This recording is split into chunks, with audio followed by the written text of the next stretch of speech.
All right, it is now time for our weekly political segment, Texas Face Off. Joining me this morning is Ken Zarifis, the president of Education Austin, and Matt Mackowiak, chairman of the Travis County Republican Party. And guys, just a few moments ago, Governor Greg Abbott signed HB 3 into law. The House Bill 3, that's the school finance reform bill. For our viewers, just to refresh your memories, this is the bill that completely transforms the school finance system, and it also buys down some property taxes. So Ken, let's first get your overall thoughts on this bill. Well, we're pleased with HB 3. We were excited about HB 3 when the House proposed it as opposed to the Senate bill.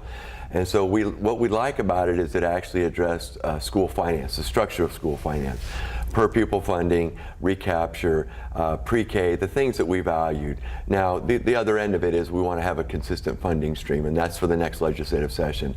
But we're excited, and we hope that the districts take advantage of it and pay employees what they deserve. Yeah, Matt, this was bipartisan legislation. Your overall thoughts on the bill?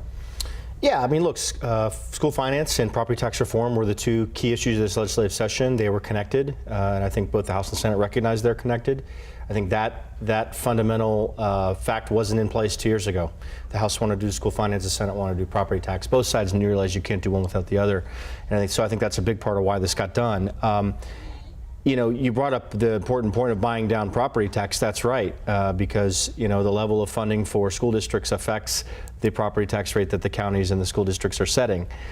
So all these issues are related. I think reducing recapture by 49% is a really big deal, particularly here in Austin. We're probably the single, you know, sort of worst school district as it relates to recapture. We send more money to the state than anyone else, so it's going to disproportionately help us here in Austin. But I also think that the pay raise that was in the bill was important as well. You're going to see teachers and librarians paid more, an average of $4,000 per person. But Ken brings up a good point. This is not funded for the long term. This is funded for the interim period while the economy looks strong. I think it's by 2023 maybe that we don't know in that legislative session how this is going to stay funded. Right, how we have to fund it. So I want to bring up something that you mentioned before we talk about those funding streams was the recapture part of this. What I found particularly interesting in looking at the run, so they did a few projections for if House Bill 3 was in place for 2020 and 2021. Austin does pay the most in recapture. They're said to pay $788 million, more than any other district. It gets reduced to like 500 and something.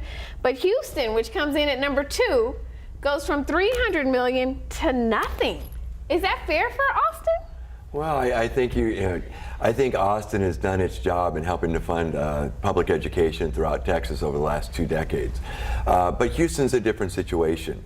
The flooding, the damage, these things affect that. So you've got to look at, it's not just one size fits all. You've got to look at the situations within each city and what that, you know, and how you're going to calculate those dollars. And I think there's a lot of people right now at this moment still scrambling to see what are the true numbers. All the runs we've seen runs that are all wildly different.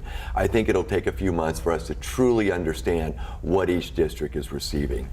All right, so when we talk about long-term funding, the economy is really good. We got billions more to work with during this past legislative session for this next biennium. We don't know if it's going to stay that way. And so what things could happen or need to happen in order to fund this long term? Well, again, this is an important reform, but it's not probably a long-term reform. So they're going to have to look at that long-term. You know, when you get into long-term funding sources, you get into conversations Republicans don't want to have, right? Diverting funds from dedicated revenue streams, looking at tax increases, those kinds of things. The kind of things that I believe would hurt the economy. So what's really important is that we maintain the strength of the Texas economy, that we maintain our low unemployment rate, that we maintain the investment that's coming in, that we can continue to have a fair regulatory environment in the state. And I think in the legislature they did that. So to a certain extent, this is an improvement on a poor system that wasn't working in the past, and it sort of fills the gap for the next 2 years. But they're going to have to look beyond that next session, as he said. Well, what do you think Republicans are comfortable with? Well, I mean, I'll be honest with you. A lot of conservatives thought that too much money was spent on public education with this reform bill this legislative session. Wow. there's disagreement, obviously, along the ideological spectrum, and I think people in the public education sphere want to see even more money go in. I think there's a sense that among public educators that they were trying to fill a gap that had been put in place a couple sessions ago when there was a very bad revenue estimate. It's a reminder that it doesn't take long for things to change. The economy is so strong that, in fact, the revenue estimate was increased in the middle of the session by the comptroller, which gave them some additional breathing room.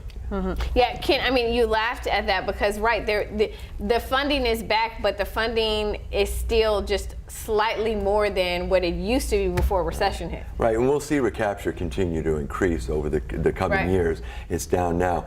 What we're concerned with is that you have to fund. Yes, we're still below average, the average funding in the nation. It's important that Texas value public education in a way that significantly impacts our students, that we create safe and stable schools, and that's going to take dollars. People don't want to contribute the dollars sometimes, but it takes dollars, and that will take a revenue stream.